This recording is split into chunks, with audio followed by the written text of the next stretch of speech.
드디어 찾았군요. 3년 전 우리 소대 전체를 지옥에서 구해낸 그 군의관님. 예비역 장군인 아버지의 강요로 억지로 나간 맞선 자리.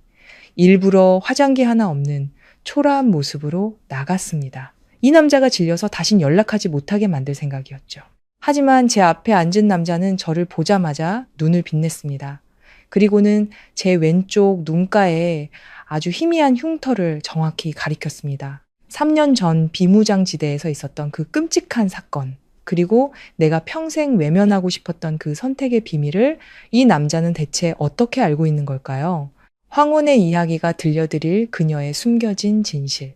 그날의 이야기가 궁금하시다면 지금 바로 구독과 좋아요를 눌러주세요. 아버지는 제게 전직군 동료의 아들과의 맞선을 주선하셨습니다. 제가 원하는지 아닌지는 한 번도 묻지 않으셨죠. 수십 년간 군에서 몸에 밴 명령조에 낮고 단호한 목소리로 전화하셨을 뿐입니다. 이번 주 토요일 점심 인사동 찻집이다. 아버지 동료 아들이니 옷차림 단정하게 하고 나가도록. 저는 수화기를 든 채 거울 속 제 모습을 바라보았습니다. 거울 속에는 끝없는 야간, 당직으로 눈밑이 퀭하고 창백한 얼굴이 있었습니다. 너무 많이 빨아색이 바랜 티셔츠는 앙상해진 몸을 감싸고 있었죠. 저는 문득 헛웃음을 터뜨렸습니다. 조금도 즐겁지 않은 웃음이었습니다. 아버지는 이해하지 못하십니다. 아니, 이해하고 싶어 하지 않으셨죠. 아버지는 제가 여전히 수술대 위에서 모두의 칭찬을 받으며 당신을 자랑스럽게 했던 그 잘나가던 외과 군의관인 줄 아십니다. 하지만 지금의 저는 그저 재활의학과 의사일 뿐입니다. 매일 환자들의 허리 통증과 관절염을 위해 마사지를 하고 운동을 가르치는 아버지가 미래 없는 일이라고 부르는 일을 하고 있죠. 저는 전화기를 꽉 쥐었습니다. 맞선을 보라고요? 알겠습니다.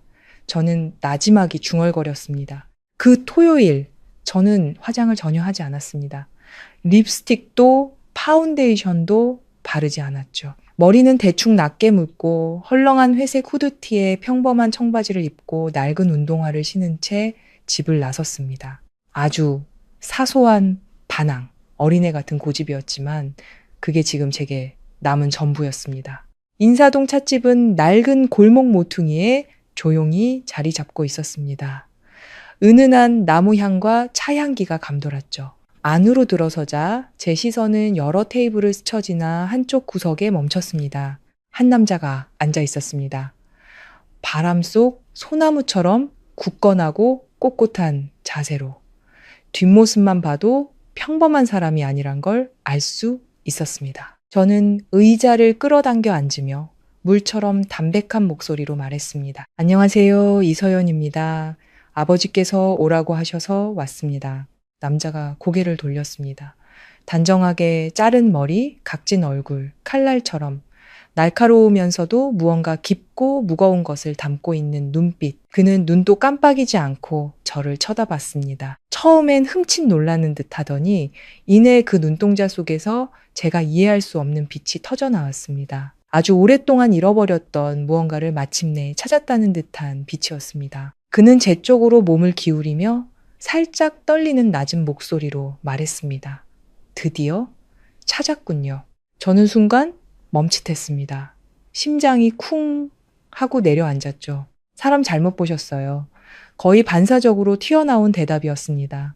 하지만 그는 고개를 저었습니다. 그의 시선은 여전히 제게 고정된 채였습니다. 3년 전 비무장지대 인근에서 한 여성 군의관이 의료팀을 이끌고 지뢰밭을 통과해 우리 소대 전원을 죽음의 문턱에서 끌어냈습니다.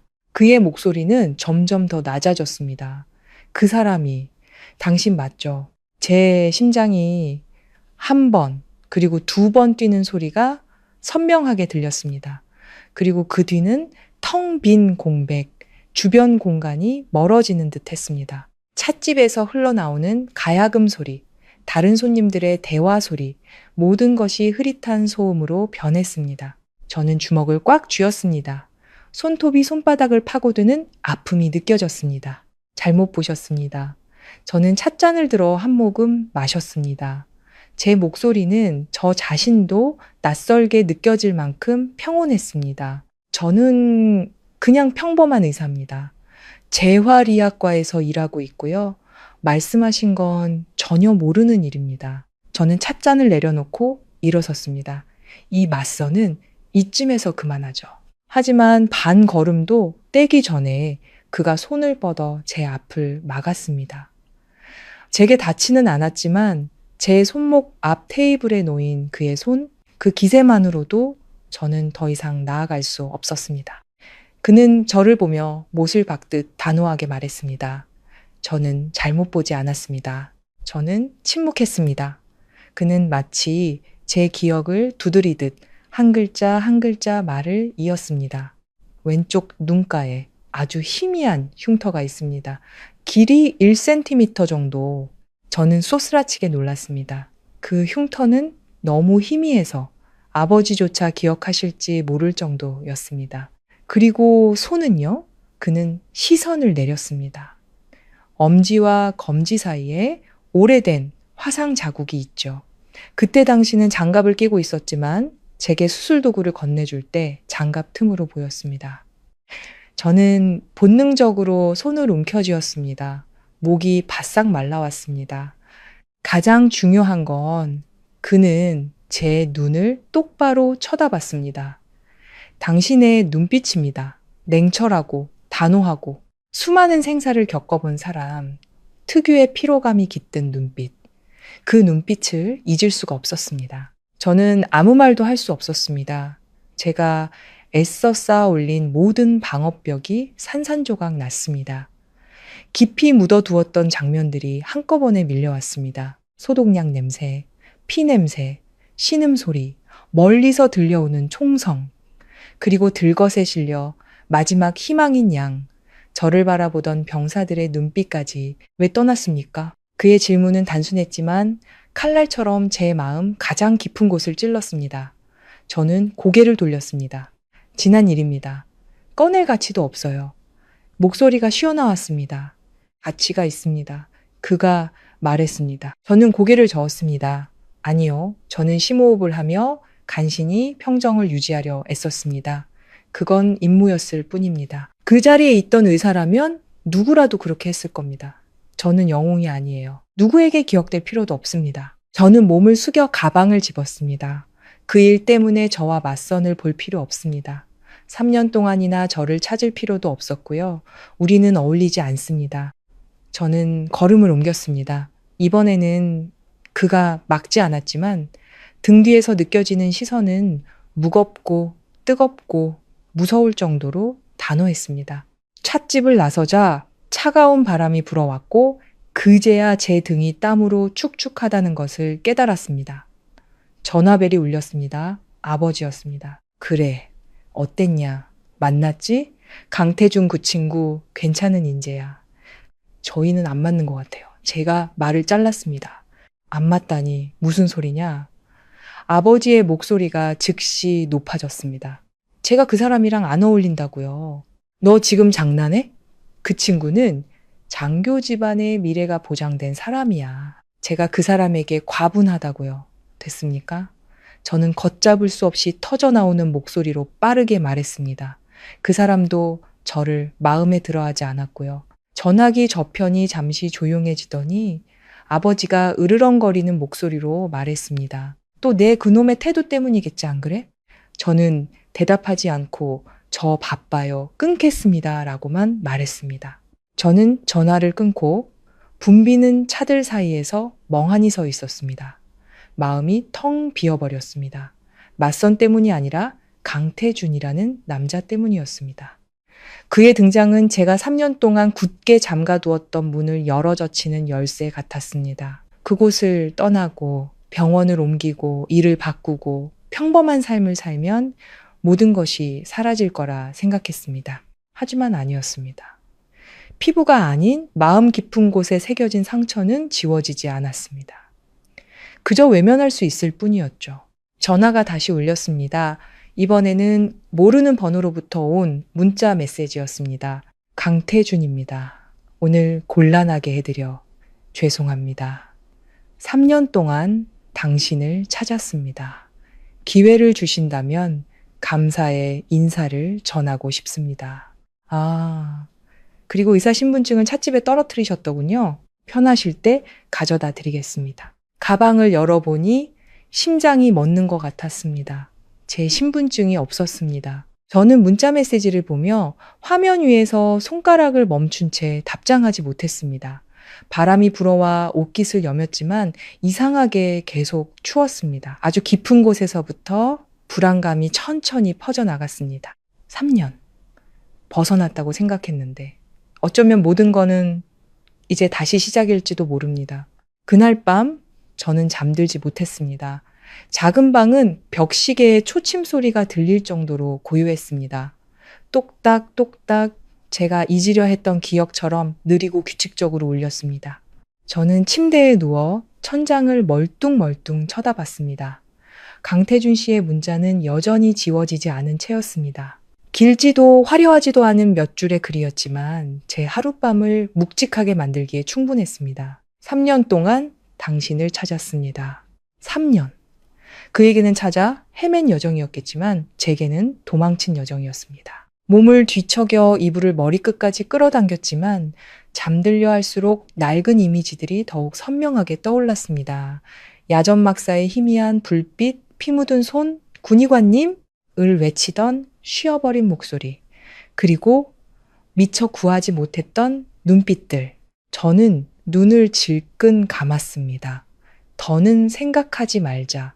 나는 이미 그곳을 떠났어. 다른 삶을 선택했어. 다음날 아침, 저는 평소보다 일찍 일어났습니다. 푹 자서가 아니라 잠들지 못했기 때문이었죠. 평소처럼 출근했습니다. 재활의학과는 여전했습니다. 익숙한 환자들, 익숙한 운동, 매일 반복되는 질문들. 선생님, 저는 언제쯤 다시 걸을 수 있을까요? 선생님, 제 팔은 회복될 수 있을까요? 이렇게 운동하는 거 너무 아프지 않을까요? 저는 미리 프로그래밍된 기계처럼 침착하고 부드럽게 대답했습니다. 틀리지는 않았지만 감정은 없었습니다. 그때 새로운 환자가 들어왔습니다. 60대 초반의 뇌졸중 환자로 반신이 마비되고 말이 어눌했습니다. 아들과 며느리가 함께였죠. 아들은 번지르르한 차림이었고 목소리는 빠르고 날카로웠습니다. 의사 선생님, 솔직하게 말해주시죠. 저희 아버지가 다시 걷는데 얼마나 걸립니까? 저희는 여기서 이런 의미 없는 운동이나 하고 있을 시간이 없습니다. 저는 고개를 들어 그를 쳐다봤습니다. 재활은 긴 과정입니다. 특히 뇌졸중 환자의 경우는요, 이론적인 얘기는 됐습니다. 그가 말을 잘랐습니다. 제가 알아봤는데 외국에는 주사 한 방으로 바로 좋아지는 신기술이 있다더군요. 여기도 그런 거 있습니까? 저는 평정을 유지하며 말했습니다. 모든 경우에 적용할 수 있는 건 아닙니다. 아버님의 현재 상태에서는 가장 안전하고 효과적인 방법은 됐습니다. 그가 손을 내저었습니다. 여기서 안 되면 다른 병원으로 옮기면 되니까요. 휠체어에 앉은 노인은 무어라. 소리를 내려 애썼지만 눈빛에는 걱정과 무력감만 가득했습니다. 옆에 서 있던 며느리가 남편의 팔을 살짝 잡아당겼습니다. 여보, 일단 의사 선생님 말씀 좀 들어봐요. 뭘 들어? 그가 쏘아붙였습니다. 고작 재활의학과 의사가 뭘 알겠어. 그 말은 크지 않았지만 방 전체를 침묵시키기엔 충분했습니다. 저는 즉각 반응하지 않고 가만히 서 있었습니다. 무언가 익숙한 감정이 치밀어 올랐습니다. 부정당하고 무시당하는 느낌. 3년 전과 똑같은 느낌이었습니다. 전문 분야를 이해하지 못하실 수는 있습니다. 제가 천천히 말했습니다. 하지만 당신의 가족을 도우려는 사람에게는 존중을 표해야 합니다. 그가 비웃었습니다. 돕는다고요? 아니면 돈 벌려고 시간을 끄는 거겠죠. 분위기가 팽팽해졌습니다. 바로 그때 병실 문 쪽에서 낮고 분명한 남자의 목소리가 들려왔습니다.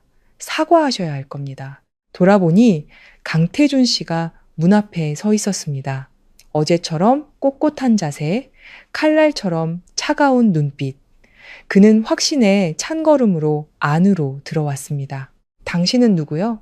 환자의 아들이 눈살을 찌푸렸습니다. 누군지는 중요하지 않습니다. 강태준 씨가 말했습니다.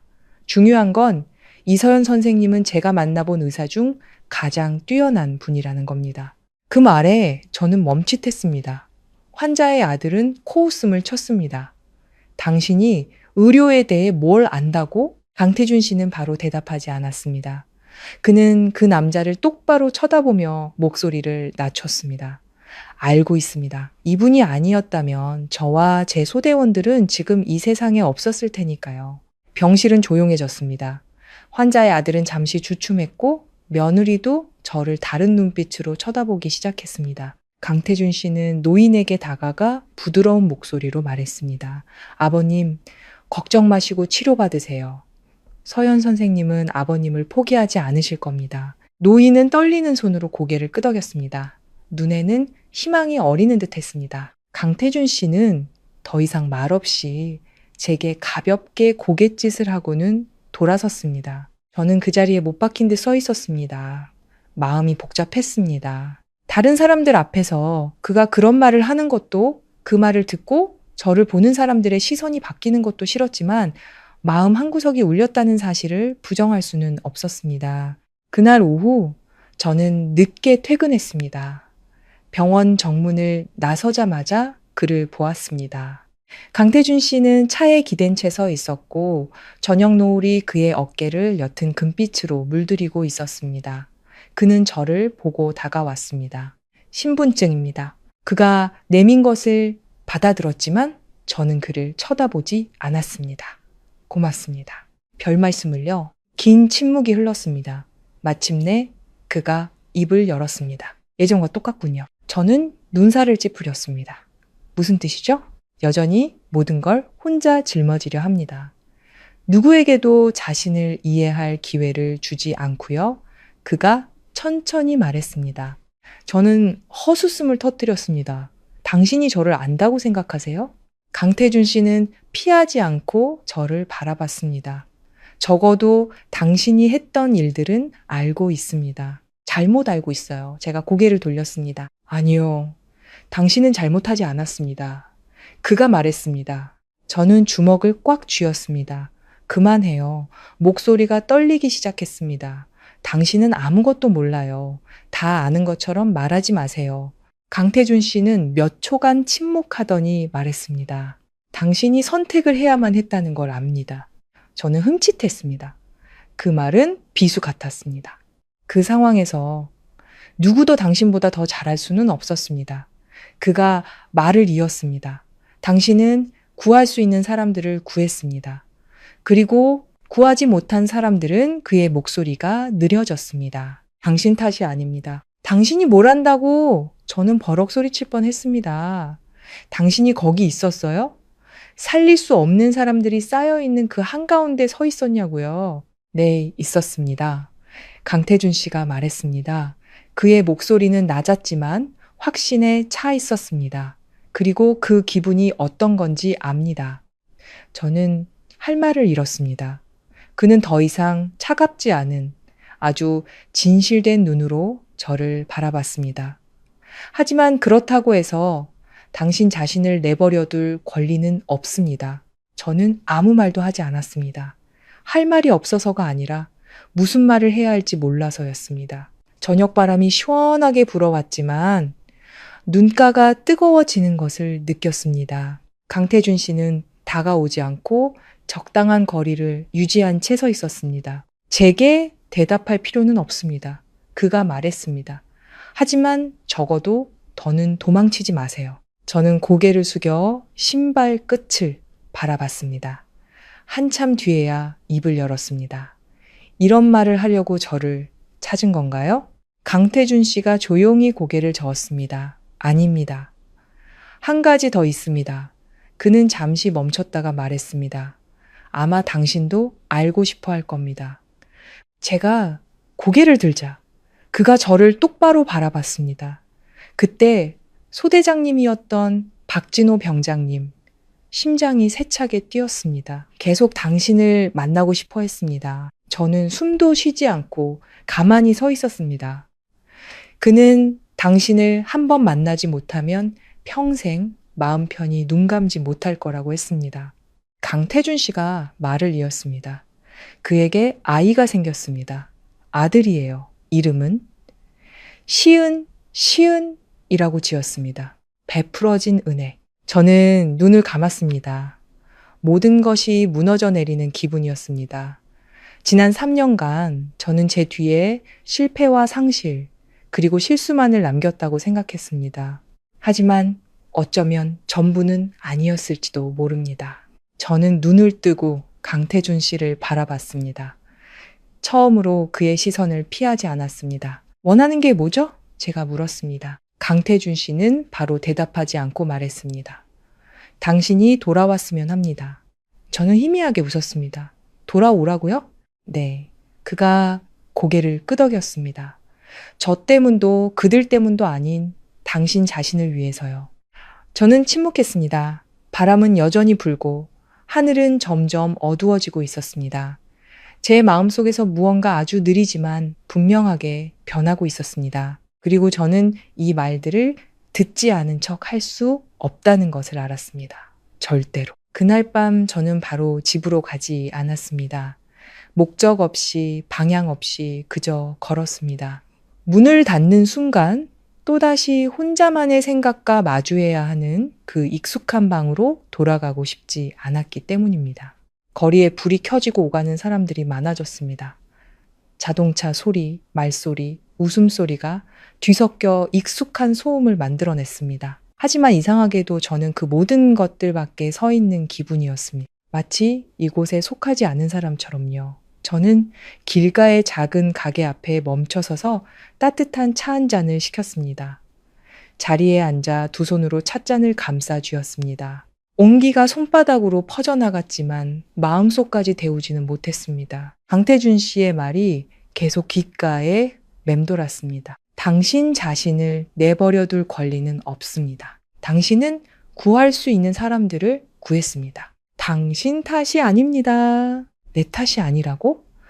정말 그렇다면 왜 지난 3년간 단 하루도 편히 잠들지 못했을까? 왜 눈을 감을 때마다 구한 사람들이 아니라 구하지 못한 사람들이 떠올랐을까? 저는 눈을 감고 깊은 한숨을 내쉬었지만 기억은 멈추지 않고 계속 밀려왔습니다. 3년 전 비가 내렸습니다. 춥고 짙은 산속의 비였습니다. 땅은 진흙탕이었고 한 걸음 한 걸음이 돌덩이를 매단 듯 무거웠습니다.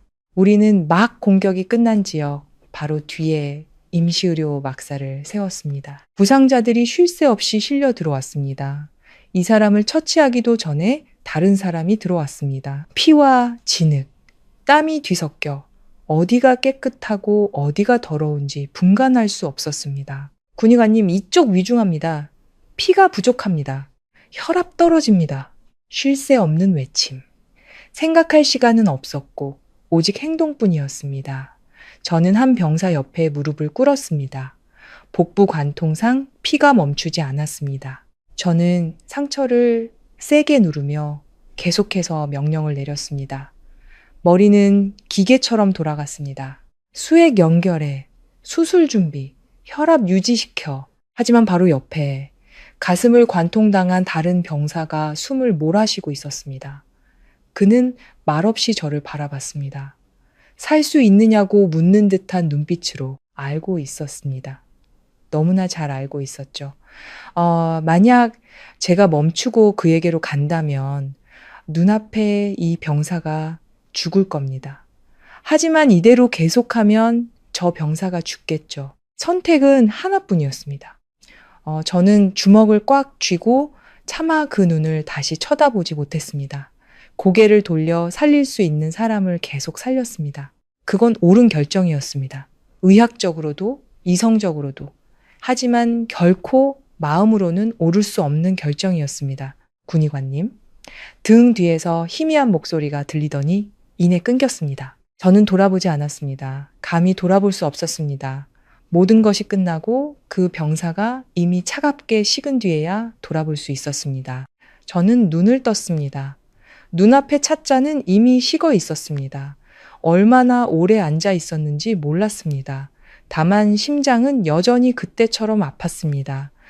서연 씨, 익숙한 목소리가 저를 현실로 끌어당겼습니다. 고개를 드니 같은 과 동료인 김민준 선생님이었습니다. 그는 의자를 끌어당겨 앉더니 저를 잠시 보다가 물었습니다. 오늘 무슨 일 있어요? 안 좋아 보이네. 저는 고개를 저었습니다. 괜찮아요. 그가 옅게 웃었습니다. 안 괜찮은 사람들이 꼭 괜찮다고 하더라. 저는 반박하지 않고 침묵했습니다. 민준 선생님은 제가 과거에 어디서 뭘 했는지 아는 병원의 유일한 사람이었습니다. 자세히는 몰라도 제가 사소한 일에 흔들릴 사람이 아니라는 건 충분히 알고 있었죠. 무슨 일 있었어요? 그가 물었습니다. 저는 잠시 망설이다가 말했습니다. 어제 옛날 사람을 다시 만났어요. 아는 사람이에요? 과거에서 온 사람이랄까요. 제가 고개를 끄덕였습니다. 민준 선생님은 더 묻지 않고 말했습니다. 어떤 사람들은 우연히 다시 나타나는 게 아니에요. 제가 비웃었습니다. 저는 우연이었으면 좋겠네요. 그가 저를 바라봤습니다. 두려워요? 저는 바로 대답하지 못하고 한참 뒤에야 말했습니다. 제가 예전에 그 사람이 아닐까봐 두려워요. 민준 선생님은 침묵하더니 천천히 말했습니다. 아니면 여전히 그 사람일까봐 두려운 거 아니고요. 그 말은 가볍지만 깊은 울림을 주었습니다. 저는 대답하지 않고 제 손을 내려다 봤습니다. 몇 시간이고 수술칼을 잡았던 손, 추위에 떨었던 손, 피로 감각이 없어질 때까지 일했던 손. 지금은 그저 부드럽고 반복적인 안전하고 안정된 동작만 하고 있었습니다. 하지만 정말로 평생 이렇게 살고 싶었던 걸까? 저 먼저 가볼게요. 제가 일어섰습니다. 그래요. 푹 쉬어요. 민준 선생님이 고개를 끄덕였습니다. 가게를 나서니 이미 완전히 어두워져 있었습니다. 가로등 불빛이 길게 늘어져 흐릿한 흔적을 만들었습니다. 걸음은 느렸지만 마음은 무거웠습니다. 집문 앞에 도착했을 때 저는 아버지가 서 계신 것을 보았습니다. 아버지는 팔짱을 낀 채 굳은 얼굴로 서 있었습니다. 이 시간까지 어딜 돌아다니다 오는 거냐? 저는 멈칫했습니다. 산책 좀 했어요.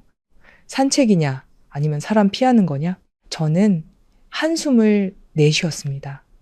무슨 일로 오셨어요? 아버지는 저를 쳐다봤습니다. 눈에는 분노와 함께 무언가 말하기 어려운 감정이 섞여 있었습니다. 묻겠다. 어제 강태준 그 친구한테 무슨 말을 한 거냐? 저는 눈살을 찌푸리며 아무 말도 하지 않았습니다.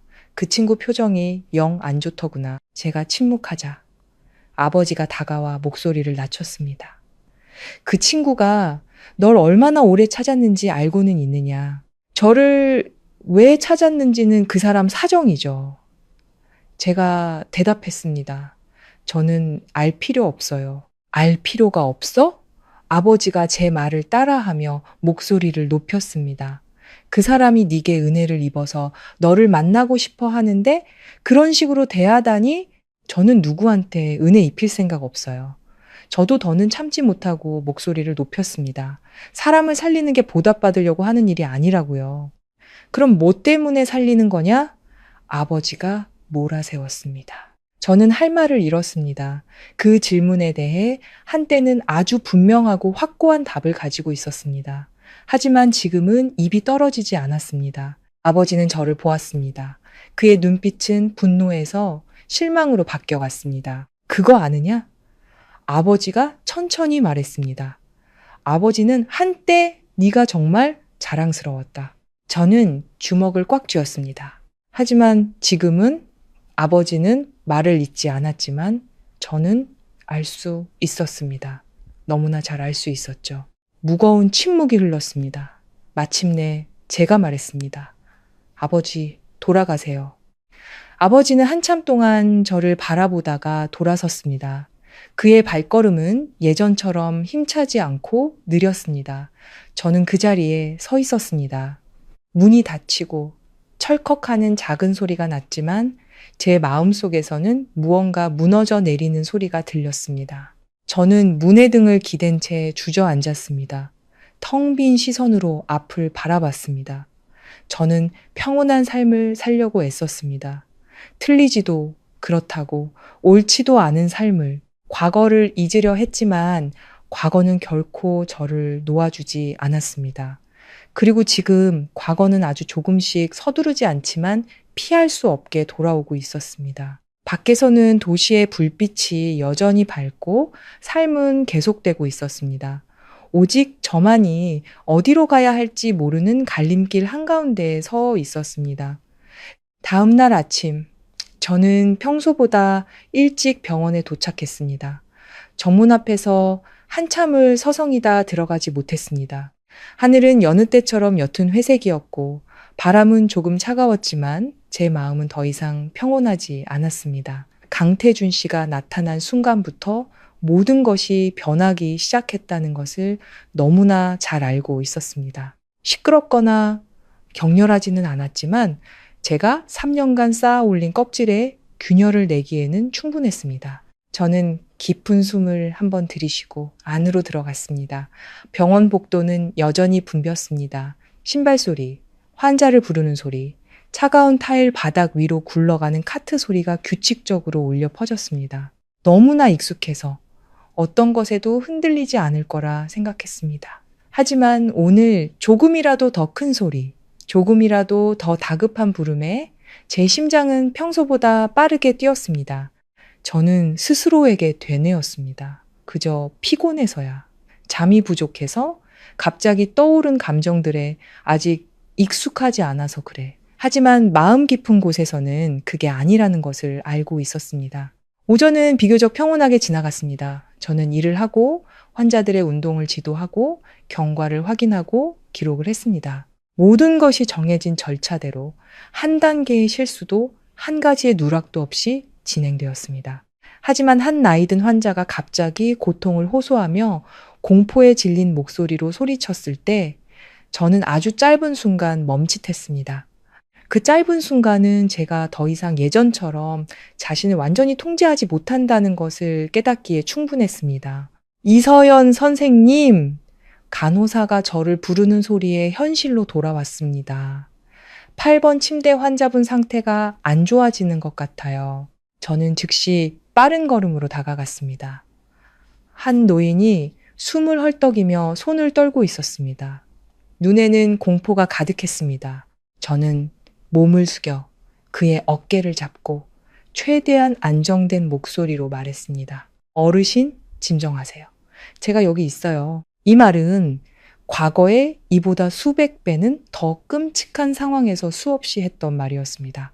하지만 오늘 이 말을 4배짜 목이 매는 것을 느꼈습니다. 저는 신속하게 상태를 확인하고 자세를 바로잡고 도움을 요청했습니다.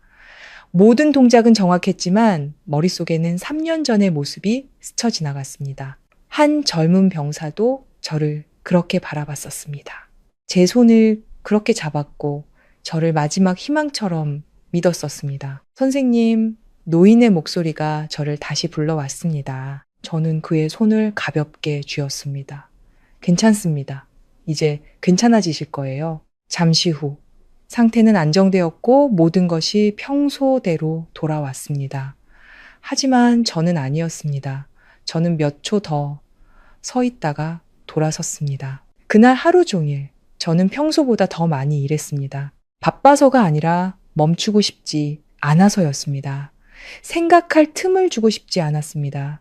서서히 깨어나는 감정들과 마주하고 싶지 않았습니다. 오후에 막 기록을 끝냈을 때 전화벨이 울렸습니다.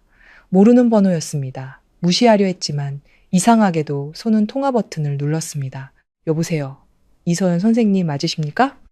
조금 떨리는 중년 여성의 목소리였습니다. 네, 맞습니다. 혹시 그때 소대 기억하십니까?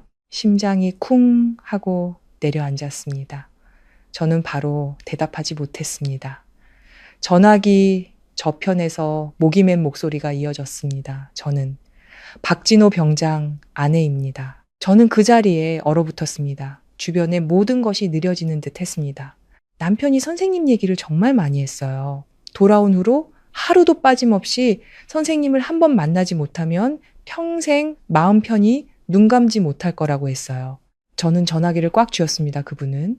괜찮으신가요? 제 목소리는 저 자신도 낯설 정도로 작았습니다. 괜찮아요. 그녀가 대답했습니다. 하지만 다리가 예전 같지는 않아요. 걷는 게 불편해서 가벼운 일만 하지만 한 번도 불평한 적은 없어요. 저는 눈을 감았습니다.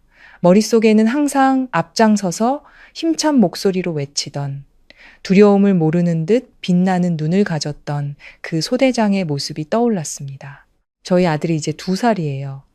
그녀가 말을 이었습니다. 남편이 이름을 시은이라고 지었어요. 저는 그 말을 듣고 가슴이 무너져 내리는 것을 느꼈습니다. 베풀어진 은혜. 어제 강태준 씨가 했던 말이 다시 맴돌았습니다. 서연 선생님. 그녀의 목소리가 부드러워졌습니다. 지난 일을 다시 꺼내고 싶지 않으시다는 거 알아요. 하지만 혹시 괜찮으시다면 남편을 한 번만 만나주셨으면 해요. 다른 건 아무것도 필요 없어요. 그저 남편 마음이 편해질 수 있도록요. 저는 아무 말도 하지 않았습니다. 할 말이 없어서가 아니라 어디서부터 시작해야 할지 몰라서였습니다. 주소 보내드릴게요. 오시든 안 오시든 강요하지는 않겠습니다. 하지만 선생님께서 그 마음을 가장 잘 이해해 주실 거라고 믿어요. 전화가 끊기고 저는 한참 동안 가만히 서 있었습니다. 손에 든 전화기는 여전히 따뜻했지만 마음은 조금씩 차가워졌습니다. 두려워서가 아니라 더 이상 피할 수 없었기 때문입니다. 그날 밤 저는 일찍 집에 돌아왔습니다. 방은 예전과 같았지만 느낌은 달랐습니다. 저는 침대에 앉아 휴대폰을 열었습니다. 주소가 담긴 문자가 와 있었습니다. 멀지 않은 도시, 외곽의 작은 동네, 마음만 먹으면 갈 수 있는 거리였습니다. 하지만 어려운 것은 거리가 아니라 첫걸음을 떼는 것이라는 걸 알고 있었습니다. 저는 휴대폰을 내려놓고 2손으로 머리를 감쌌습니다. 한쪽에는 안정되고 안전하고 고통 없는 현재의 삶, 다른 한쪽에는 혼란스럽고 피와 눈물로 가득 찼지만 가장 나답게 살았던 과거. 얼마나 그렇게 앉아 있었는지 몰랐습니다. 고개를 들었을 때 창밖은 이미 완전히 어두워져 있었습니다. 노란 가로등 불빛이 방 안으로 들어와 벽에 흔들리는 빛과 그림자를 만들었습니다. 지금 제 마음처럼 분명하지도 단호하지도 않았습니다. 전화가 다시 울렸습니다. 이번에는 강태준 씨였습니다. 저는 화면을 한참 바라보다가 결국 통화 버튼을 눌렀습니다. 이서연 씨. 그의 목소리는 차분하고 안정적이었습니다. 주소는 받으셨습니까? 저는 멈칫했습니다. 알고 있었군요. 네, 그가 대답했습니다. 제가 그분 아내분께 부탁드렸습니다. 저는 침묵했습니다. 당장 가실 필요는 없습니다. 그가 말을 이었습니다. 하지만 너무 오래 기다리게 하지는 마세요. 왜죠? 제가 물었습니다. 기다리는 사람들 중에는 책망하려는 게 아니라 그저 고맙다는 말 한마디를 하고 싶을 뿐인 사람도 있기 때문입니다. 그의 목소리는 높거나 강압적이지 않았지만 무게감이 있었습니다. 저는 필요 없어요. 제가 말했습니다. 하지만 그들에게는 필요합니다. 그의 대답은 단순했지만 반박할 수 없었습니다. 저는 일어나 발코니로 나갔습니다. 밤바람은 차가웠지만 방안보다는 견딜만 했습니다. 강태준 씨, 제가 불렀습니다. 네, 후회한 적 있나요? 제가 물었습니다. 전화기 저편에서 몇 초간의 침묵이 흘렀습니다. 있습니다. 그가 대답했습니다. 하지만 그 후에 발목 잡혀 살지는 않습니다. 제가 옅게 웃었습니다. 말은 쉽죠. 하지만 그래야만 합니다. 그가 말했습니다. 저는 더 이상 아무 말도 하지 않고 밤하늘에 반짝이는 도시 불빛을 멀리 바라봤습니다. 아름답지만 멀게 느껴지는 제가 지키려 애쓰는 삶처럼 이서연 씨, 강태준 씨가 말했습니다. 어떤 상처는 잊기 위해 있는 게 아니라 함께 살아가는 법을 배우기 위해 있는 겁니다. 저는 잠시 눈을 감았다 떴습니다. 이번에는 더 이상 피하지 않았습니다. 내일 제가 말했습니다. 어쩌면 가볼지도 모르겠습니다. 전화기 저편에서는 바로 대답이 없었지만 그가 웃고 있다는 것을 알 수 있었습니다. 기쁜 웃음이 아니라 안도하는 듯한 웃음. 네, 그는 짧게 대답했지만 그것으로 충분했습니다. 전화가 끊기고 저는 바람에 머리가 헝클어지고 눈이 시릴 때까지 오랫동안 그곳에 서 있었습니다. 내일은 아마 다른 날이 될 겁니다. 도망치는 날이 아니라 마주하는 날. 다음 날 아침 저는 평소보다 일찍 잠에서 깼습니다. 알람 때문이 아니라 거의 잠들지 못했기 때문입니다. 밤새 뒤척이며 머릿속에는 단 하나의 생각만이 반복되었습니다. 오늘 가야 한다. 마주해야 한다. 3년 동안 굳게 잠가두었던 그 문을 넘어서야 한다. 저는 일어나 거울을 보았습니다. 얼굴은 여전히 창백하고 피곤해 보였지만 눈빛은 무언가 달라져 있었습니다. 더 이상 완전히 외면하지는 않는, 하지만 여전히 두려워하는 눈빛. 저는 옷을 고르는데 한참을 망설였습니다. 무엇을 입을지 몰라서가 아니라 어떤 마음을 가져가야 할지 몰라서였습니다. 결국 저는 평범한 흰 셔츠에 어두운 색 바지를 입고 머리를 단정하게 묶었습니다.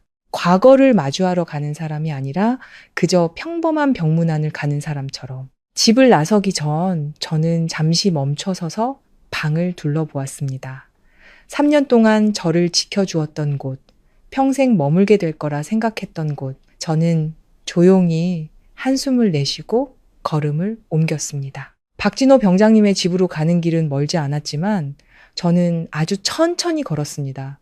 한 걸음 한 걸음이 무거웠습니다. 길이 멀어서가 아니라 마음이 무거워서였습니다. 차가 작은 골목 앞에 멈췄습니다. 저는 차에서 내려 문 앞에 섰습니다. 파란색으로 칠해진 철문은 군데군데 칠이 벗겨져 있었습니다. 안쪽으로는 단출한 단층집이 보였고 마당에는 화분 몇 개와 작은 자전거 한 대가 세워져 있었습니다. 아주 평범해서 오히려 낯설게 느껴지는 풍경이었습니다. 저는 손을 들어 문을 두드리려다 멈췄습니다. 문 하나를 사이에 두고 마치 두 개의 세상이 나뉜 것 같았습니다.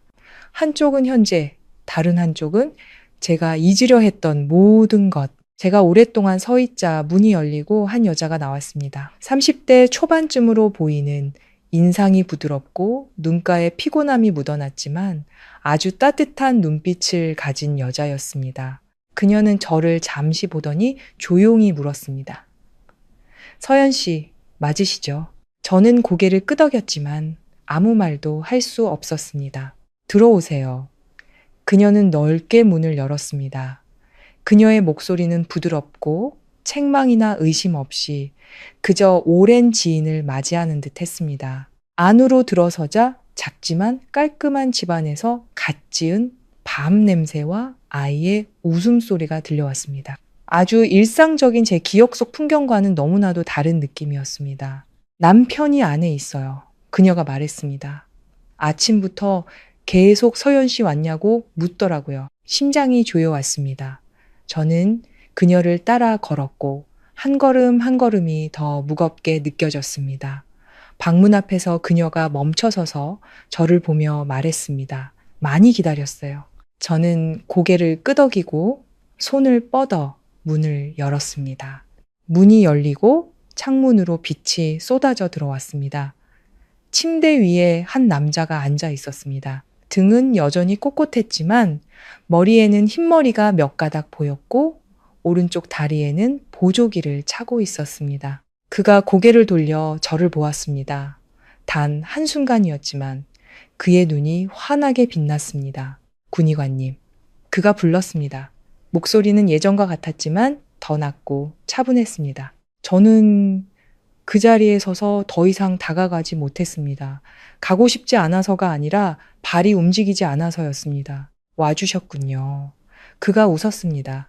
원망이나 책망 없이 그저 안도감이 담긴 진실된 웃음이었습니다. 저는 입을 열었지만 말을 잇지 못했습니다. 준비했던 모든 말들이 사라져 버렸습니다. 그는 저를 부드럽게 바라보며 말했습니다. 아무 말 안 하셔도 됩니다. 여기까지 오기 쉽지 않았다는 거 압니다. 저는 주먹을 꽉 쥐었습니다. 눈가가 뜨거워졌습니다. 그는 천천히 손을 짚고 일어섰습니다.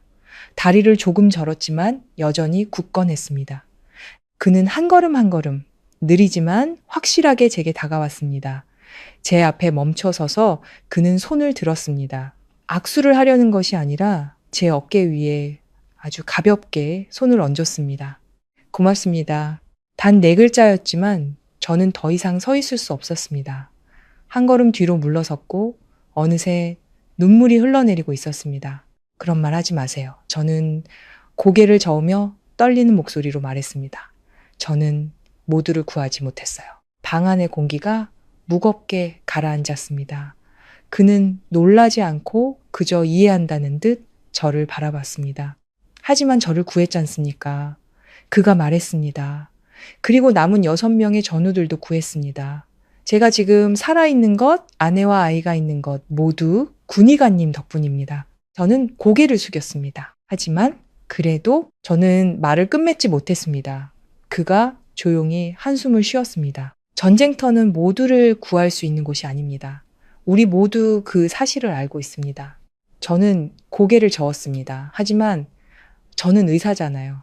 저는 그러면 안 됐어요. 당신은 사람입니다. 그가 말을 잘랐습니다. 그의 목소리는 크지 않았지만 아주 단호했습니다. 그날 당신이 했던 것 이상을 할 수 있는 사람은 아무도 없었습니다. 죽은 사람들은 당신을 원망하지 않고 살아남은 사람들은 더더욱 그렇습니다. 저는 아무 말도 어떤 반박도 할 수 없었습니다. 그저 마음속에서 무언가 흔들리는 것을 느낄 뿐이었습니다. 문 밖에 서 있던 아내분은 조용히 지켜볼 뿐 우리가 필요한 말을 모두 할 수 있도록 끼어들지 않았습니다. 바로 그때 2살쯤 되어 보이는 남자아이가 방으로 뛰어들어와 박 병장님의 다리를 껴안았습니다. 아빠! 앳되고 맑은 목소리였습니다. 박 병장님은 몸을 숙여 아이를 안아들었습니다. 그의 얼굴에 떠오른 미소는 그 어떤 것보다 밝았습니다. 인사해야지, 아들. 그가 말했습니다. 아이는 저를 보더니 웃었습니다. 안녕. 단 한마디였지만 제 마음이 녹아내리는 것 같았습니다. 이름이 뭐니? 제가 물었습니다. 시은입니다. 박 병장님이 대답했습니다. 군의관님의 은혜입니다. 저는 멈칫했습니다. 아이를 보고 제 앞에 서 있는 남자를 보았습니다. 그리고 3년 만에 처음으로 저는 잃어버린 것들만 본 게 아니었습니다. 지켜진 것들을 보았습니다. 저는 손을 내밀었고 아이는 제 손을 잡았습니다. 작고 따뜻한 분명한 생명의 온기였습니다. 저는 웃음을 터뜨렸습니다. 눈물은 여전히 흐르고 있었지만 미소는 그 어느 때보다 진실했습니다. 어쩌면 이것이 제가 잊고 있었던 것이었을지도 모릅니다. 저는 박 병장님 댁에서 꽤 오래 머물렀습니다. 아무도 제게 돌아가라고 재촉하거나 더 이상 무언가를 묻지 않았습니다. 가끔 들려오는 아이의 웃음소리, 부엌에서 들려오는 그릇 부딪히는 소리, 그리고 공기 중에 은은하게 퍼지는 밥 짓는 냄새가 공간을 평온하게 만들었습니다. 마치 다른 세상에 온 것 같은 기분이었습니다. 지난 3년간 감히 상상조차 하지 못했던 제가 여전히 닿을 수 있는 세상. 박 병장님은 제 맞은편에 앉아 가끔 아들을 보며 부드러운 눈빛을 보이다가 다시 제게 무언가 더 말하려는 듯 했지만 이내 그만두었습니다. 아마 그 역시 어떤 이야기들은 굳이 말로 하지 않아도 상대방이 스스로 느끼는 것으로 충분하다는 것을 알고 있었을 겁니다. 아내분께서 따뜻한 차를 내오셨습니다. 조금 드시고 몸 좀 녹이세요. 작지만 따뜻한 목소리였습니다. 저는 고개를 끄덕이고 찻잔을 받았습니다. 피어오르는 김이 시야를 잠시 흐릿하게 만들었고 붉어진 제 눈을 가려주기에 충분했습니다. 이런 공간에 앉아본 지 얼마나 오래되었는지 몰랐습니다. 병원이 아닌 기계 소리나 다급한 호출, 차가운 소독약 냄새가 아닌 가족과 식사와 웃음이 있는 집, 저 역시 가질 수 있었을 삶. 군의관님, 박 병장님이 조용히 불렀습니다. 제가 고개를 들자 그가 진심 어린 목소리로 물었습니다. 3년 동안. 어떻게 지내셨습니까? 단순한 질문이었지만 저는 바로 대답할 수 없었습니다. 어떻게 지냈을까? 평범하게 출근하고 퇴근하고 먹고 자고 반복되는 일상. 흘리지는 않았지만 진정으로 살아있는 것은 아니었습니다. 괜찮게 지냈어요. 저는 짧게 대답했습니다. 박 병장님은 저를 잠시 보더니 조용히 고개를 끄덕였습니다. 다행입니다. 그는 더 이상 묻지 않았습니다. 굳이 진실을 캐내려 하지 않았습니다. 그 배려가 오히려 제 마음을 더 가볍게 했습니다. 어느새 아이 시은이가 제게 귀여와 작은 손으로 옷자락을 잡았습니다. 맑은 눈으로 저를 올려다보는 아이. 저는 몸을 숙여 아이를 안아들었습니다. 작고 따뜻하고 부드러운 몸. 지난 3년간 익숙했던 것들과는 너무나 다른 감각이었습니다. 착한 아이구나. 제가 묻자 아이는 고개를 끄덕이며 웃었습니다. 근심 하나 없는 맑은 웃음소리였습니다. 저는 아이를 보며 강태준 씨의 말을 떠올렸습니다. 당신은 7명의 생명뿐만 아니라 7개의 가정을 구한 겁니다. 그때는 믿지 않았지만 이제는 이해할 수 있었습니다. 구해진 한 사람의 생명 뒤에는 그 사람의 모든 삶이 이어져 있었습니다. 군의관님, 박 병장님이 다시 입을 열었습니다. 꼭 해주고 싶은 이야기가 있습니다. 제가 고개를 들자 그의 눈빛이 조금 진지해졌습니다. 돌아오고 나서 한동안 저도 잠을 이루지 못했습니다. 저는 멈칫했습니다. 상처 때문이 아니었습니다. 그가 말했습니다. 돌아오지 못한 전우들 때문에. 저는 주먹을 꽉 쥐었습니다. 그가 말을 이었습니다. 그날 내가 조금 더 잘했다면, 더 빨랐다면, 더 강했다면 한 명이라도 더 살릴 수 있었을 거라고 생각했습니다. 왜 그들이 아니라 내가 살아남았는지 스스로를 원망하고 자책했습니다. 그의 목소리는 떨리지 않았지만 묵직했습니다. 저는 마치 3년 전에 제 자신을 보는 것 같았습니다. 하지만 그가 한숨을 내쉬었습니다. 어떤 분이 제게 그러더군요. 살아남은 사람은 떠나간 사람의 몫까지 살아내야 한다고. 저는 흠칫했습니다. 그들을 잊기 위해서가 아니라, 그들을 대신하기 위해서도 아니라, 그들의 희생이 무의미해지지 않도록 하기 위해서라고요. 방은 조용했습니다. 그의 한마디 한마디가 제 마음 가장 깊은 곳으로 떨어져 내리는 것 같았습니다. 군의관님, 그가 저를 바라봤습니다. 당신도 마찬가지입니다. 저는 아무 말도 하지 않았지만 이번에는 그의 시선을 피하지 않았습니다. 그때 아내분이 조용히 덧붙였습니다. 남편이 오늘을 정말 오랫동안 기다렸어요. 고맙다는 말을 하기 위해서가 아니라 당신에게는 아무 잘못이 없다는 말을 해주고 싶어서요. 저는 고개를 숙였습니다. 눈물이 손등 위로 떨어졌지만 닦아내거나 숨기지 않았습니다. 그냥 흐르도록 내버려 두었습니다. 아마 3년 만에 처음으로 억누르거나 강한 척하거나 괜찮은 척하지 않았습니다. 그저 아팠다고, 아주 많이 아팠다고 인정했습니다. 저는 점심때가 다 되어서야 그 집을 나섰습니다. 떠나기 전 박 병장님이 문 밖까지 저를 배웅해 주었습니다. 군의관님, 그가 불렀습니다. 제가 돌아보자 와주셔서 고맙습니다. 라고 말했습니다. 저는 그를 보았습니다. 이번에는 고맙다는 말 하지 마세요 라고 말하는 대신 조용히 고개를 끄덕였습니다. 저도 고맙습니다. 그가 웃으며 더는 아무 말도 하지 않았습니다. 문을 나서자 발걸음이 한결 가벼워졌습니다. 모든 것이 괜찮아져서가 아니라 마주하기 시작했기 때문이었습니다. 돌아오는 길에 저는 바로 차를 타지 않고 한참을 걸었습니다. 바람이 불고 햇살은 따스했습니다. 아주 평범한 것들이었지만 전보다 더 선명하게 느껴졌습니다. 전화벨이 울렸습니다. 강태준 씨였습니다. 저는 잠시 망설이다가 전화를 받았습니다. 다녀오셨군요. 그는 묻지 않고 확신에 차말했습니다. 네, 제가 대답했습니다. 어땠습니까? 그가 물었습니다. 저는 잠시 침묵하다가 말했습니다. 제가 생각했던 것과는 달랐어요. 더 힘들었지만 동시에 더 가벼워졌어요. 전화기 저편에서는 말이 없었지만 아주 희미한 안도의 한숨 소리가 들렸습니다. 다행입니다. 그가 말했습니다. 저는 걸음을 멈추고 하늘을 올려다봤습니다. 강태준 씨. 네.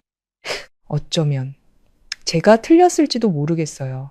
제가 천천히 말했습니다. 의사로서가 아니라 제 자신을 대하는 방식이요.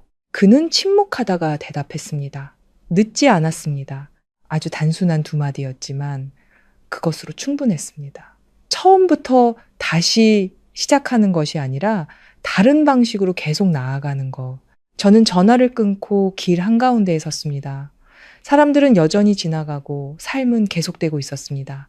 하지만 제 안에서 무언가 변했다는 것을 알 수 있었습니다. 크거나 시끄럽지는 않았지만 제가 더 이상 멈춰서 있지 않다는 것을 알기에는 충분했습니다. 그 후 며칠 동안 저는 평소처럼 출근했습니다.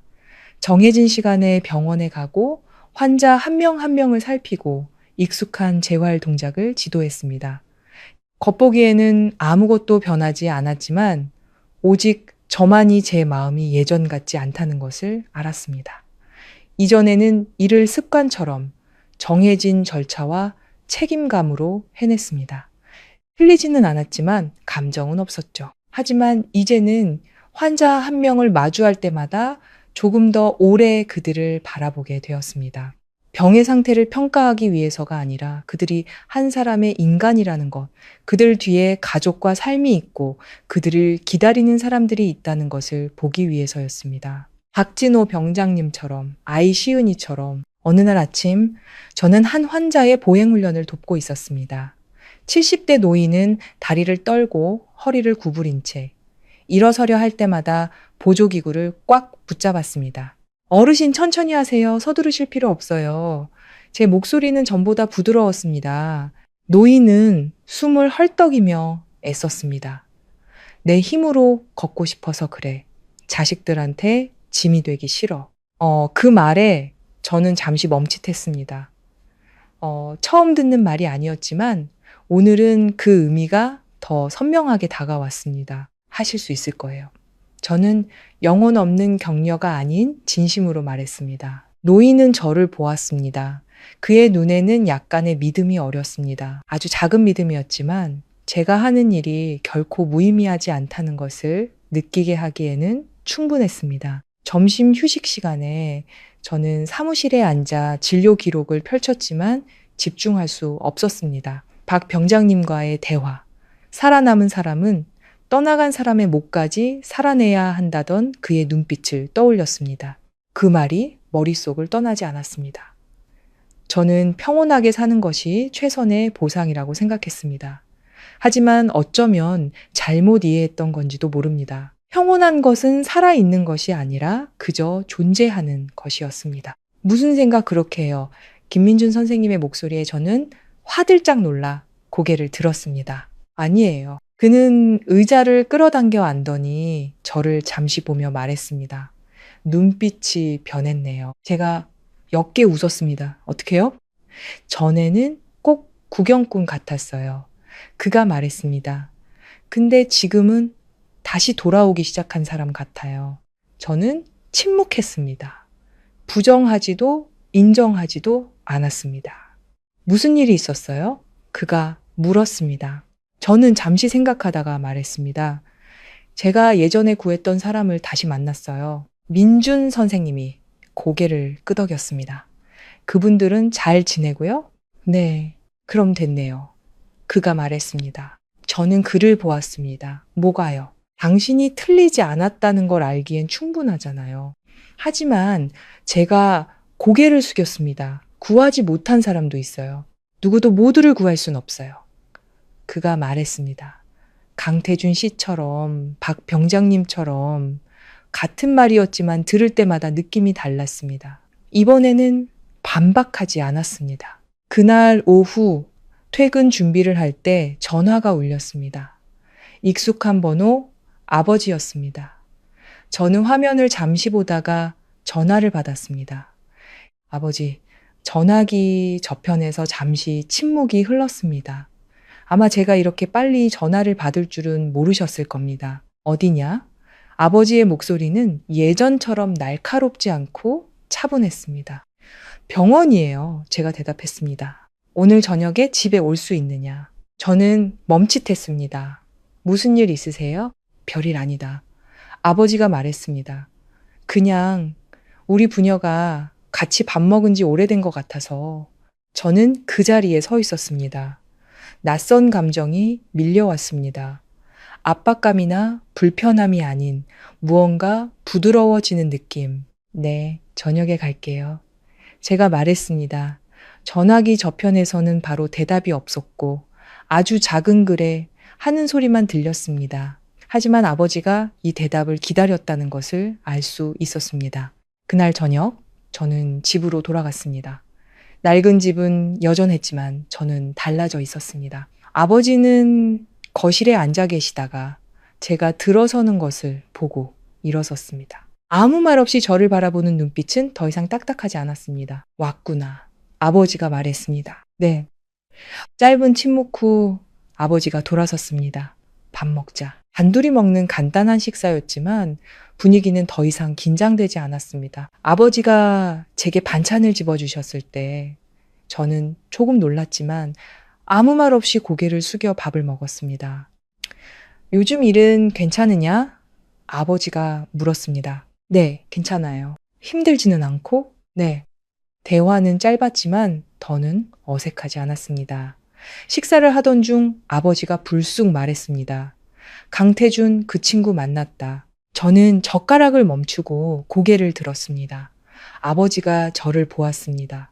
네가 박 병장을 만나고 왔다고 하더구나. 저는 침묵했습니다. 3년 전 그 일이 구체적으로 어땠는지는 모른다. 아버지가 천천히 말했습니다. 하지만 네가 아무나 할 수 없는 일을 했다는 건 안다. 저는 주먹을 꽉 쥐었습니다. 제가 무언가 말하려 하자 아버지가 손을 들었습니다. 아버지가 마저 말하게 해다오. 아버지는 한숨을 쉬었습니다. 나는 네가 포기했다고 생각해서 너를 책망했다. 하지만 아마 내가 틀렸던 것 같다. 방은 조용했습니다. 저는 아버지를 보았습니다. 처음으로 아버지는 항상 옳은 사람이 아닌 그저 한 명의 아버지로 보였습니다. 네가 아버지가 바라는 사람이 될 필요는 없다. 아버지가 말했습니다. 그저 너 자신을 포기하지만 않으면 된다. 저는 고개를 숙였습니다. 눈물이 밥그릇 위로 툭 소리 없이 떨어졌습니다. 하지만 이번 눈물은 예전처럼 무겁지 않았습니다. 식사 후 저는 발코니로 나갔습니다. 밤바람이 부드럽게 불었습니다. 저는 익숙한 거리를 내려다보았습니다.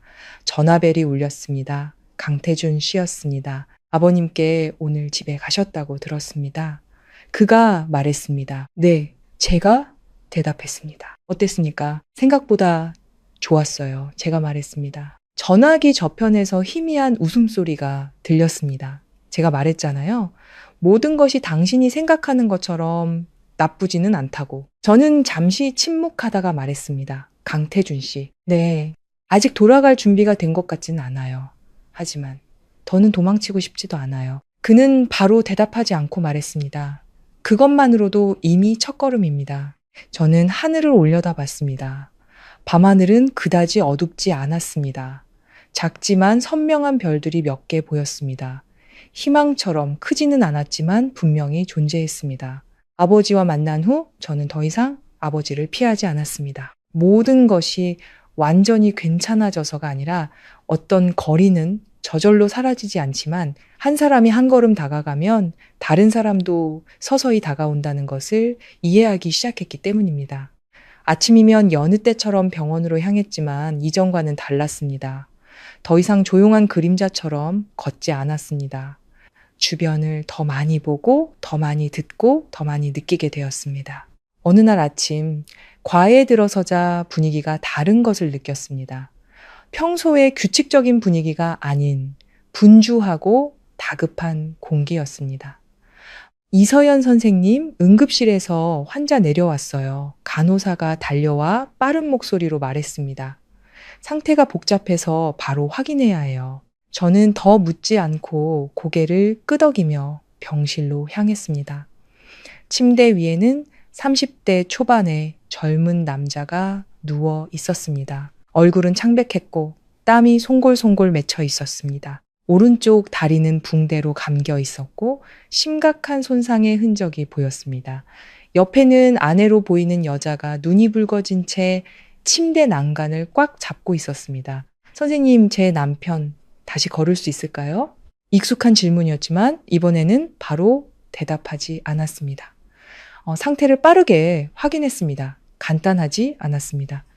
신경 손상이 심각할 수 있었고 운동 능력을 잃을 위험도 작지 않았습니다. 예전에 저였다면 더 지켜봐야 합니다. 아직 단정할 수 없습니다와 같은 틀리지는 않지만 충분하지는 않은 안전한 대답을 했을 겁니다. 저는 여자를, 그녀의 눈빛을, 그리고 침대에 누워있는 남자를 보았습니다. 그의 눈빛은 너무나 익숙했습니다. 다른 장소, 다른 상황에서 만났던 사람들과 같은 눈빛. 저는 숨을 한번 들이쉬었습니다. 회복이 쉽지는 않을 겁니다. 제가 천천히 말했습니다. 하지만 불가능한 것은 아닙니다. 여자는 손을 꽉 쥐었습니다. 그럼 어떻게 해야 하죠? 끈기가 필요합니다. 제가 대답했습니다. 재활 훈련을 해야 하고 절대 포기해서는 안 됩니다. 제 목소리는 높지 않았지만 확신에 차 있었습니다. 안심시키기 위한 말이 아닌 진심이었습니다. 침대에 누워있던 남자는 저를 한참 보더니 아주 작게 고개를 끄덕였습니다. 그 작은 끄덕임만으로 저는 그가 받아들였다는 것을 알 수 있었습니다. 병실을 나온 후 저는 잠시 서서 진료 기록판을 보았지만 머릿속에는 숫자가 아닌 질문이 맴돌았습니다. 3년 전의 나라면 어떻게 했을까? 그 자리에 서서 지시하고 결정하고 살리거나 포기했을 것이다. 지금 나는 더 이상 그 자리에 있지 않다. 하지만 능력이 사라진 것은 아니다. 점심시간 혼자 앉아 있는데 전화가 울렸습니다. 강태준 씨였습니다. 어디십니까? 그가 물었습니다. 병원입니다. 지금 병원 아래에 와 있습니다. 저는 멈칫했습니다. 무슨 일로 오셨죠? 할 일이 있어서요. 그가 짧게 대답했습니다. 아래로 내려가자 강태준 씨가 로비에 서 있었습니다. 여전히 꼿꼿한 자세, 여전한 눈빛. 하지만 오늘은 무언가 달라 보였습니다. 더 진지한 분위기. 무슨 일이죠? 제가 물었습니다. 그는 저를 잠시 보더니 말했습니다. 임무가 하나 있습니다. 저는 침묵했습니다. 전투가 아닙니다. 그가 말을 이었습니다. 구조 임무입니다. 심장이 조여왔습니다. 당신이 아직 준비되지 않았다는 거 압니다. 그가 말했습니다. 하지만 그래도 묻고 싶었습니다. 저는 그를 보았습니다. 저더러 돌아오라는 건가요? 그는 고개를 저었습니다. 당신이 직접 결정했으면 합니다. 아주 단순한 말이었지만 바로 대답할 수 없었습니다. 옆도에서 산사태가 발생했습니다. 그가 말을 이었습니다. 고립된 사람들이 많습니다. 복합 외상 처치 경험이 있는 의료팀이 필요합니다. 그래서 당신이 생각났습니다. 저는 고개를 돌려 밖을 보았습니다. 햇살은 여전히 비치고 사람들은 오가고 모든 것이 평온했습니다. 하지만 그의 말은 저를 완전히 다른 곳으로 끌고 갔습니다. 비, 흙, 피, 외침, 거친 숨소리. 저는 주먹을 꽉 쥐었습니다. 제가 갈 거라고 생각하세요? 제가 물었습니다. 강태준 씨는 바로 대답하지 않고 말했습니다. 당신이 더 이상 등 돌리지 않을 거라고 생각합니다. 제가 옅게 웃었습니다. 저를 너무 믿으시네요. 아닙니다. 그가 말했습니다. 저는 그저 당신의 진짜 모습을 믿을 뿐입니다. 저는 오랫동안 침묵했습니다. 머릿속에는 더 이상 단순한 두려움이 아닌 치열한 갈등이 일었습니다. 과거와 현재, 고통과 책임감, 강태준 씨, 제가 불렀습니다. 네, 만약 제가 간다면. 저는 잠시 멈췄습니다. 제가 실수하지 않을 거라고 확신할 수 있나요? 그는 저를 오랫동안 바라보다가 말했습니다. 당신은 예전처럼 할 수 있는 최선을 다할 겁니다. 저는 잠시 눈을 감았다 떴습니다. 시간을 좀 주세요. 제가 말했습니다. 강태준 씨가 고개를 끄덕였습니다. 알겠습니다. 그는 재촉하거나 강요하지 않고 그저 다가오지도 떠나지도 않은 채 그 자리에 서 있었습니다. 저는 병원으로 다시 돌아섰지만 발걸음은 더 이상 예전처럼 무겁지 않았습니다. 결정을 내려서가 아니라 피할 수 없는 결정에 가까워지고 있다는 것을 알았기 때문입니다. 그날 오후 저는 더 많이 일했습니다. 잊기 위해서가 아니라 이해하기 위해서였습니다. 내가 어디까지 갈 수 있는지, 아직 용기가 남아 있는지, 환자들 앞에 서서 그들의 눈을 보고 예전처럼 살 수 있을까요? 라는 질문을 들을 때 저는 한 가지를 분명히 깨달았습니다. 그들에게 필요한 것은 완벽한 의사가 아니었다. 그들 곁에 머물고 함께 마주하고 같이 걸어갈 용기가 있는 사람이었다. 그날 밤 저는 발코니로 나가지 않았습니다. 조용한 노란 불빛 아래방 안에 앉아 있었습니다. 박 병장님의 주소가 담긴 문자를 다시 열어보고 오늘 만난 환자의 진료 기록을 보고 그리고 제 손을 내려다 보았습니다. 이 손은 사람을 살렸고 무력했으며 도망쳤지만 결코 쓸모없지는 않았습니다. 저는 조용히 한숨을 내쉬었습니다. 이제는 대답해야 할 때였습니다. 강태준 씨를 위해서도 아버지를 위해서도 그 누구를 위해서도 아닌 바로 나 자신을 위해서. 그날 밤 저는 거의 눈을 붙이지 못했습니다. 예전처럼 낡은 기억이 되살아나서가 아니었습니다. 이번에는 마음속의 두려움뿐만 아니라 안전한 곳에 머무를 것인가 아니면 밖으로 나가 영원히 피할 수 없는 것을 마주할 것인가에 대한 분명한 갈등이 있었기 때문입니다. 저는 천장을 바라보며 누워 선풍기 소리와 제 심장 박동 소리를 들었습니다. 느리지만 묵직한 마치 어떤 결정 앞에서 초를 세는 듯한 소리. 결국 내려야만 하는 결정이었습니다. 오늘 아침 만났던 환자의 눈빛을 예전처럼 살 수 있을까요? 라는 질문을 떠올렸습니다. 모든 것을 처음부터 다시 시작해야 하는 상황을 받아들였던 그의 작은 끄덕임을 생각했습니다. 그들조차 자신의 삶을 마주할 용기가 있는데 나는 계속 뒷걸음질 칠 권리가 있는가? 새벽녘 저는 일어나 발코니로 나갔습니다. 이른 아침의 바람은 차가웠지만 상쾌했습니다. 그리고 아주 오랜만에 저는 무언가로부터 도망치고 있다는 느낌이 아니라 그저 가만히 서서 생각하고 다음 걸음을 준비하고 있다는 느낌을 받았습니다. 저는 방으로 돌아와 휴대폰을 들고 강태준 씨의 번호를 바라봤습니다. 잠시 망설이다가 통화 버튼을 눌렀습니다. 그는 마치 오래전부터 깨어 있었던 것처럼 아주 빨리 전화를 받았습니다. 더 기다릴 줄 알았습니다. 그의 목소리는 낮았지만 놀란 기색은 없었습니다. 더 기다릴 필요 없어요. 제가 대답했습니다. 전화기 저편에서 잠시 침묵이 흘렀습니다. 결정했군요. 네, 갈게요. 더 긴 말은 없었습니다.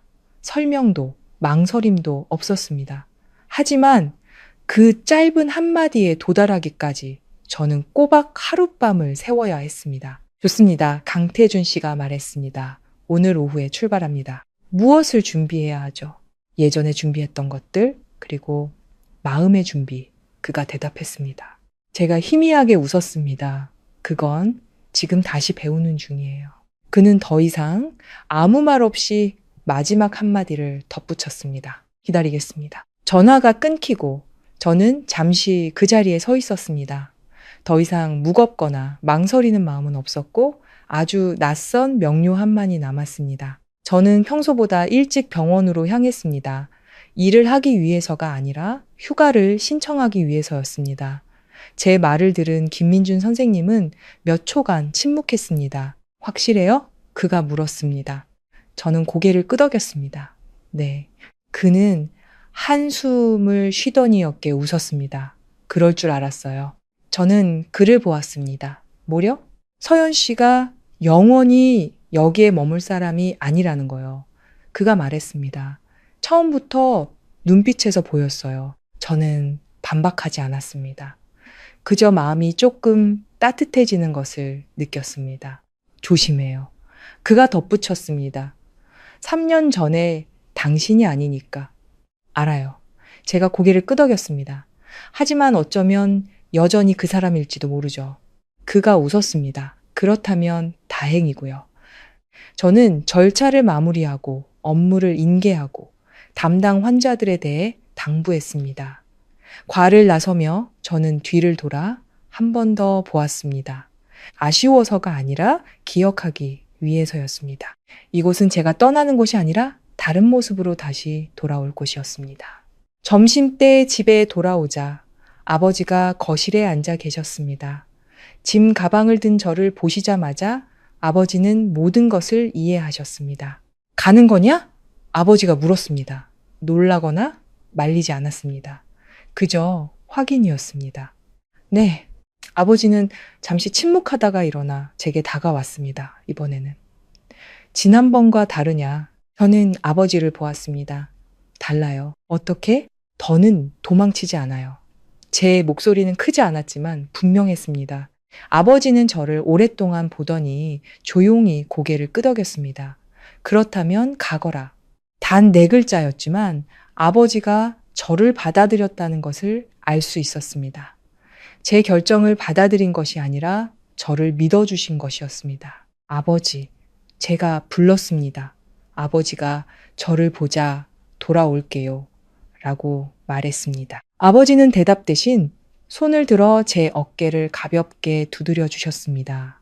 아주 가볍지만 따뜻한 손길이었습니다. 저는 집을 나섰습니다. 배낭에는 많은 것을 담지 않았습니다. 오직 필요한 것들만. 하지만 이번에는 예전처럼 두려움을 짊어지지는 않았습니다. 집결지는 도시 외곽이었습니다. 제가 도착했을 때 팀은 이미 준비를 마친 상태였습니다. 차량, 장비, 인력 모든 것이 준비되어 있었습니다. 강태준 씨가 저를 보고 다가왔습니다. 그는 아무 말 없이 저를 잠시 보더니 고개를 끄덕였습니다. 왔군요. 네, 늦지 않았죠. 제가 대답했습니다. 딱 맞춰왔습니다. 저는 주위를 둘러보았습니다. 낯선 얼굴들이었지만 눈빛은 아주 익숙했습니다. 다른 장소, 다른 시간에서 보았던, 하지만 낯설지 않은 눈빛들이었습니다. 차에 타시죠. 강태준 씨가 말했습니다. 저는 차에 올라 자리에 앉았습니다. 문이 닫히고 엔진이 걸리자 차가 움직이기 시작했습니다. 창밖으로 도시가 점점 멀어졌습니다. 익숙한 거리들이 사라지고 앞에는 알 수 없는 여정이 펼쳐져 있었습니다. 무슨 일이 일어날지, 무엇을 마주하게 될지 몰랐지만 이번에는 뒤돌아보지 않았습니다. 차는 몇 시간이고 달렸습니다. 평탄한 도시의 도로를 벗어나 울퉁불퉁한 흙길로 접어들었습니다. 산속의 축축한 공기가 차 안으로 스며들었습니다. 3년 만이었지만 모든 것이 너무나 선명하게 되살아나 저 자신도 놀랄 정도의 익숙한 감각이었습니다. 저는 창가에 앉아 별말 없이 밖을 바라봤습니다. 군데군데 무너져 내린 산비탈, 바로 어제 일어난 일처럼 선명한 산사태의 흔적들, 뿌리 뽑힌 나무들이 뒤엉켜 있었고 흙더미에 반쯤 파묻힌 지붕들이 드문드문 보였습니다. 제가 한때 보았고 그 속에서 살았고 다시는 돌아오지 않겠다고 맹세하며 떠났던 풍경이었습니다. 하지만 저는 돌아왔습니다. 누구의 강요도 아닌 제 자신의 의지로. 괜찮습니까? 옆에서 강태준 씨의 목소리가 들렸습니다. 돌아보니 그가 저를 보고 있었습니다. 캐묻거나 과하게 걱정하는 눈빛이 아니었습니다. 그저 필요한 때에 건네는 단순한 질문이었습니다. 괜찮아요. 제가 대답했습니다. 아직 무서운 건 없어요. 그가 조용히 고개를 끄덕였습니다. 조금 후에는 다를 수도 있습니다. 제가 옅게 웃었습니다. 상관없어요. 이번에는 도망치지 않을 거니까. 강태준 씨는 더 이상 아무 말 없이 고개를 돌렸습니다. 하지만 그가 제 말을 똑똑히 들었다는 것을 알 수 있었습니다. 차는 임시 집결지에서 멈췄습니다. 여기서부터는 큰 차로 갈 수 없었습니다. 모두가 내려 장비를 나누고 다시 점검했습니다. 저는 배낭을 메고 의료 가방을 하나하나 확인했습니다. 붕대, 약품, 도구들.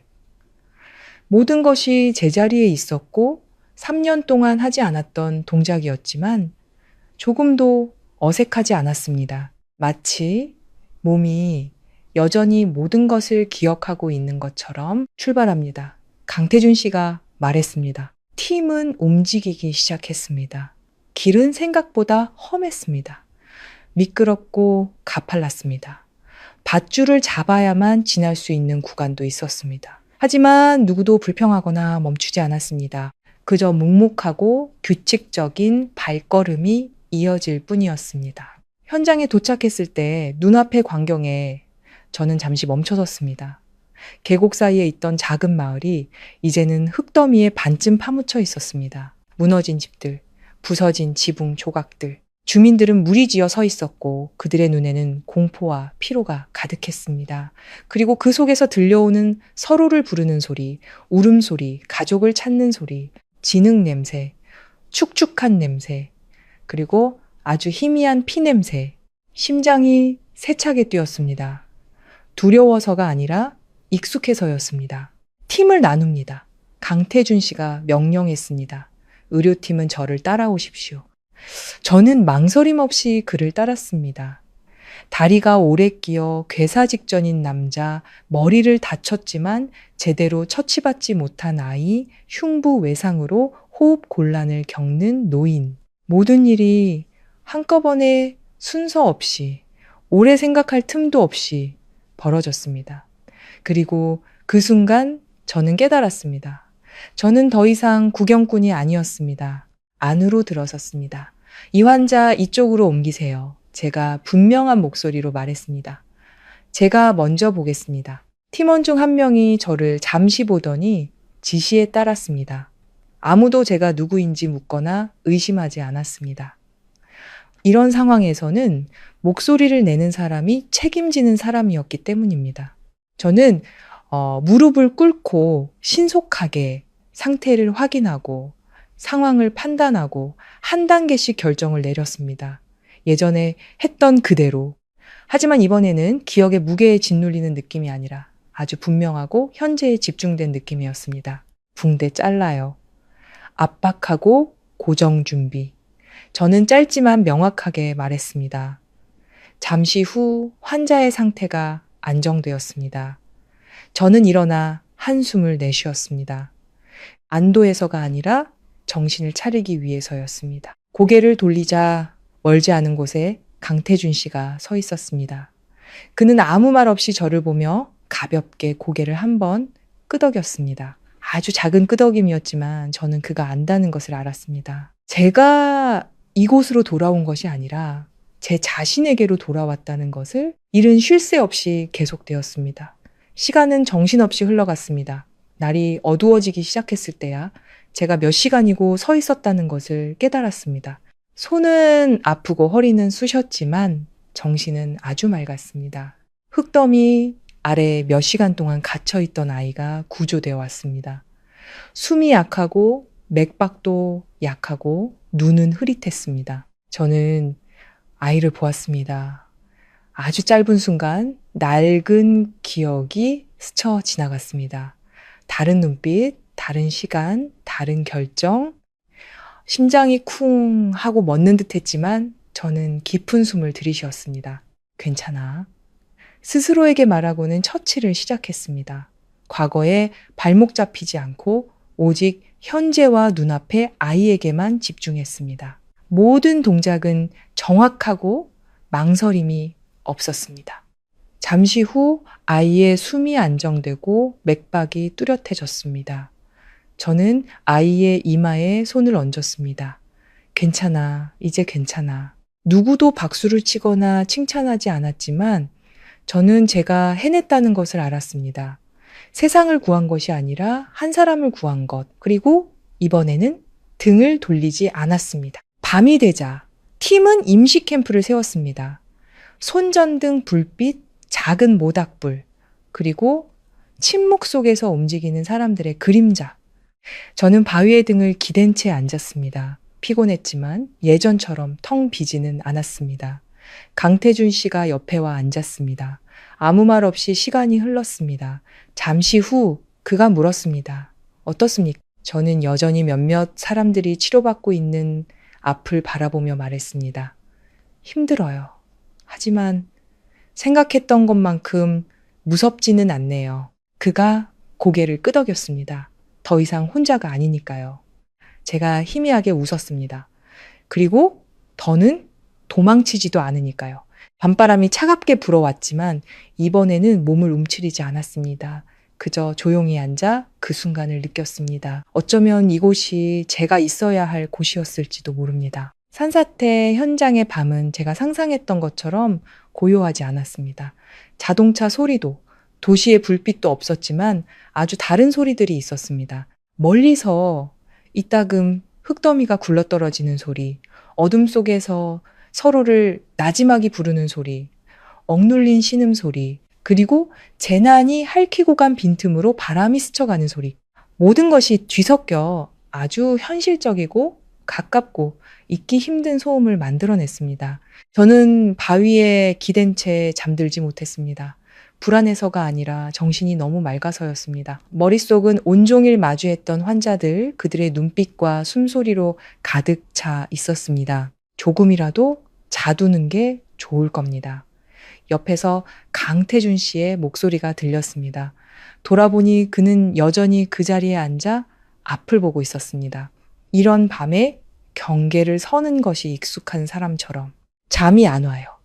제가 말했습니다. 그냥. 아직 눈을 감고 싶지 않네요. 그는 더 묻지 않고 고개를 끄덕였습니다. 잠시 후 그가 제게 물병을 건넸습니다. 마시세요. 차가운 물이 목을 타고 넘어가자 정신이 조금 더 맑아지는 것 같았습니다. 무서워할 줄 알았어요. 제가 조용히 말했습니다. 강태준 씨는 고개를 돌리지 않고 물었습니다. 지금은요, 여전히 무서워요. 제가 옅게 웃었습니다. 하지만 이제 도망치지는 않아요. 그는 잠시 침묵하다가 말했습니다. 그것만으로도 충분합니다. 밤바람이 더 강하게 불어왔습니다. 옷깃을 여몄지만 마음은 예전처럼 춥지 않았습니다. 우리는 오랫동안 그렇게 앉아 있었습니다. 많은 대화를 나누지는 않았지만 그럴 필요도 없었습니다. 어떤 감정들은 곁에 있는 사람이 이해해 주는 것만으로도 충분하니까요. 자정 무렵 다급한 외침이 들려왔습니다. 군의관님, 이쪽에 갇혔던 분 방금 구조했습니다. 저는 즉시 일어섰습니다. 몸은 피곤했지만 반사신경은 여전히 빨랐습니다. 소리가 들려온 곳으로 달려갔습니다. 40대 여성 한 분이 흙더미 아래에 몇 시간 동안 갇혀 있다가 구조되었습니다. 상태는 매우 위중했고 숨은 얕고 혈압은 떨어지고 손은 차가웠습니다. 여기에 눕히세요. 제 목소리는 낮았지만 단호했습니다. 사람들이 지시에 따랐습니다. 저는 무릎을 꿇고 상태를 확인했습니다. 머릿속에는 두려움이 들어설 자리가 없었습니다. 오직 빠르고 정확한 선택만이 있었습니다. 수액 준비하고 보온 조치, 기도 확보. 저는 3년 전의 실수를 반복하지 않았습니다. 단 한순간의 망설임이 모든 것을 잃게 할 수 있었던 그때와는 달랐습니다. 여성은 희미하게 숨을 쉬며 반쯤 뜬 눈으로 저를 보았습니다. 수없이 보아왔고 볼 때마다 가슴 아팠던 눈빛. 하지만 이번에는 피하지 않았습니다. 제 말 들리세요? 제가 목소리를 낮춰 말했습니다. 정신 차리셔야 해요. 가족들이 기다리는 사람들이 있잖아요. 그녀가 제대로 들었는지는 알 수 없었지만 눈동자가 희미하게 움직였습니다. 아주 작은 반응이었지만 그녀가 아직 여기에 있다는 것을 알기에는 충분했습니다. 시간은 아주 느리게 흘렀습니다. 마침내 그녀의 호흡이 안정되고 맥박이 뚜렷해졌습니다. 저는 한숨을 내쉬었습니다. 일이 끝나서가 아니라 그녀를 지켜냈기 때문이었습니다. 이번에는 누구도 잃지 않았습니다. 제가 일어서자 허리는 아프고 손은 미세하게 떨렸습니다. 약해서가 아니라 감정이 너무 빠르게 벅차올랐기 때문이었습니다. 강태준 씨가 뒤에 서 있었습니다. 그는 아무 말도 하지 않았지만 그의 눈빛은 말보다 더 분명한 인정을 담고 있었습니다. 저는 고개를 돌려 깊은 숨을 들이마시며 마음을 다잡았습니다. 그날 밤 저는 잠들지 않았습니다.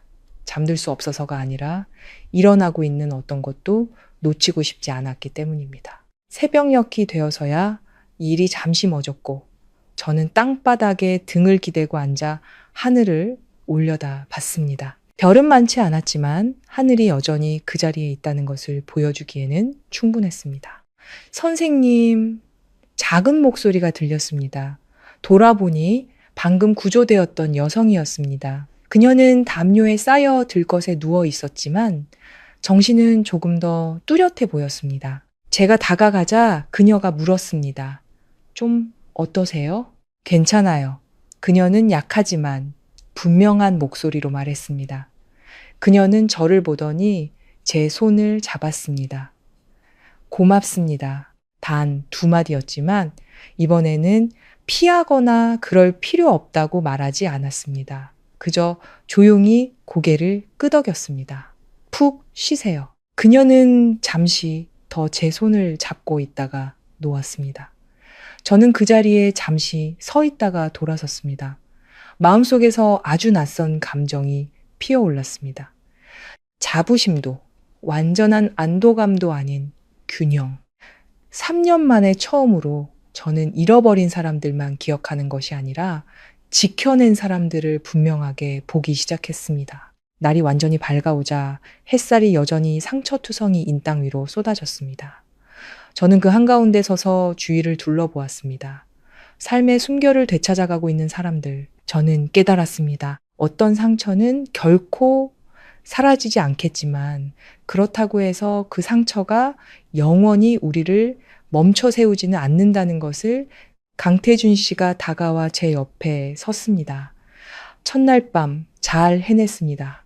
저는 고개를 저었습니다. 해야 할 일을 했을 뿐이에요. 그가 희미하게 웃었습니다. 그게 가장 어려운 일이죠. 저는 아무 말 없이 점점 더 선명하고 따뜻하게 퍼져나가는 아침 햇살과 제가 걷고 있는 길을 바라보았습니다. 현장에서의 이틀째는 해가 먼 산 위로 떠오르면서 시작되었습니다. 빛은 강렬하지 않았지만 밤사이 어둠에 가려졌던 것들을 명확히 보여주기에는 충분했습니다. 겹겹이 쌓인 흙더미, 부서진 지붕, 갈라진 길. 모든 것이 너무나 선명해서 외면할 수 없었습니다. 저는 임시의료 초소 한가운데에 서서 주위를 둘러보았습니다. 그리고 몇 년 만에 처음으로 낯선 곳이 아닌 제가 있어야 할 바로 그곳에 서 있다는 느낌을 받았습니다. 일이 시작되었습니다. 경미한 부상자들은 다시 한번 상태를 점검받았고 중상자들은 최대한 빨리 이송되었습니다. 새로 발견된 사람들은 계속해서 실려 들어왔습니다. 누구도 쉬거나 지체하지 않았습니다. 저는 환자들 사이를 오가며 확인하고 처치하고 지시했습니다. 어제보다 한 걸음 더 확신에 찼고 결정은 조금의 망설임도 없었습니다. 잃어버렸다고 생각했던 것들이 아주 자연스럽게 되돌아오고 있었습니다. 얼마 후 산비탈 아래에서 다급한 외침이 들려왔습니다. 깊이 갇힌 사람이 있습니다. 아직 구조하지 못했습니다. 강태준 씨가 즉시 돌아보며 외쳤습니다. 구조팀, 나를 따르라. 그리고 그는 저를 보았습니다. 말이 필요 없는 눈빛이었습니다. 저도 가겠습니다. 제가 말하자 그가 고개를 끄덕였습니다. 우리는 신속하게 현장으로 이동했습니다. 깊게 꺼진 땅 아래에 사람이 갇힌 흔적이 보였습니다. 두 개의 큰 흙더미 사이 좁은 틈에서 희미한 목소리가 들려왔습니다. 살아 있습니다. 팀원 중 한 명이 말했습니다. 하지만 아주 약합니다. 저는 몸을 숙여 틈새를 들여다보았습니다. 바위를 꽉 붙잡고 가늘게 떨리는 팔 일부만 보일 뿐이었습니다. 계속 말을 걸어야 합니다. 의식을 잃게 하면 안 돼요. 강태준 씨는 팀에게 흙더미를 치우라고 명령했습니다. 아주 조심스럽게. 작은 실수 하나가 위쪽의 흙 전체를 무너뜨릴 수 있었기 때문입니다. 시간은 흘러갔고 햇살은 점점 뜨거워졌습니다. 땀이 눈으로 흘러내렸지만 누구도 멈추지 않았습니다. 저는 틈새에 대고 말했습니다. 제 말 들리세요? 대답이 없자 저는 계속했습니다. 정신 차리셔야 해요. 저희가 지금 구하러 가고 있습니다. 잠시 후 아주 희미한 목소리가 들렸습니다. 아파요. 저는 주먹을 쥐었습니다. 힘내세요. 잠들지만 않으면 됩니다. 이런 말들은 예전에도 했었지만 이번에는 습관이 아닌 한 사람을 붙잡는 진심이었습니다. 구조팀은 1시간 가까이 조심스럽게 작업을 계속했고 마침내 그를 끌어냈습니다. 오래 압박당한 젊은 남자는 상태가 심각했고 쇼크의 위험이 높았습니다. 즉시 준비하세요. 저는 망설임 없이 외쳤습니다. 오직 행동뿐이었습니다. 예전에 저를 의심하게 만들었던 모든 것들이 이제는 명료하게 돌아왔습니다. 제가 더 뛰어나서가 아니라 더 이상 제 자신에게 발목 잡히지 않았기 때문이었습니다. 잠시 후 환자의 상태가 이송할 수 있을 정도로 안정되었습니다. 저는 한숨을 쉬며 잠시 주저앉았습니다. 강태준 씨가 다가왔습니다. 어떻습니까? 저는 여전히 가늘게 떨리는 제 손을 내려다 보았습니다. 두려움 때문이 아니라 한 생명을 막 지켜냈기 때문이었습니다. 쉽지 않아요. 제가 말했습니다. 하지만 멈추고 싶지 않아요. 강태준 씨가 고개를 끄덕였습니다. 그렇다면 멈추지 마세요. 조언이나 분석이 아닌 그저 수용이었습니다. 오후의 일이 잠시 멎었을 때 저는 언덕 끝에 서서 마을을 내려다보았습니다.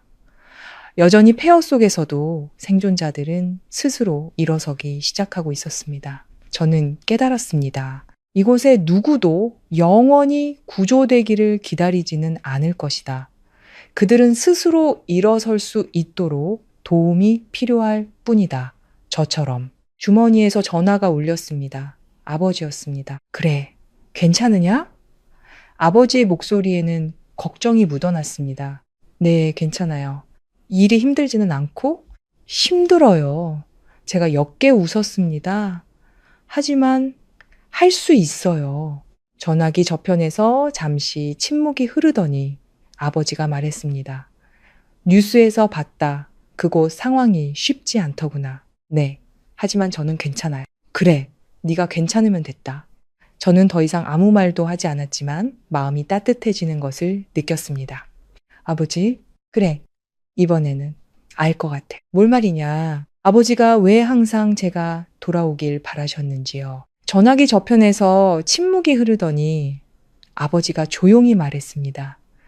아버지는 네가 돌아오길 바란 게 아니다. 그저 너답게 살기를 바랐을 뿐이다. 저는 미소 지었습니다. 네. 전화가 끊기고 저는 그곳에 서 있었습니다. 바람은 더 이상 차갑지 않았습니다. 등 뒤에서 강태준 씨가 불렀습니다. 이서연 씨, 새로운 환자입니다. 저는 고개를 끄덕이고 더 묻거나 망설이지 않고 걸음을 옮겼습니다.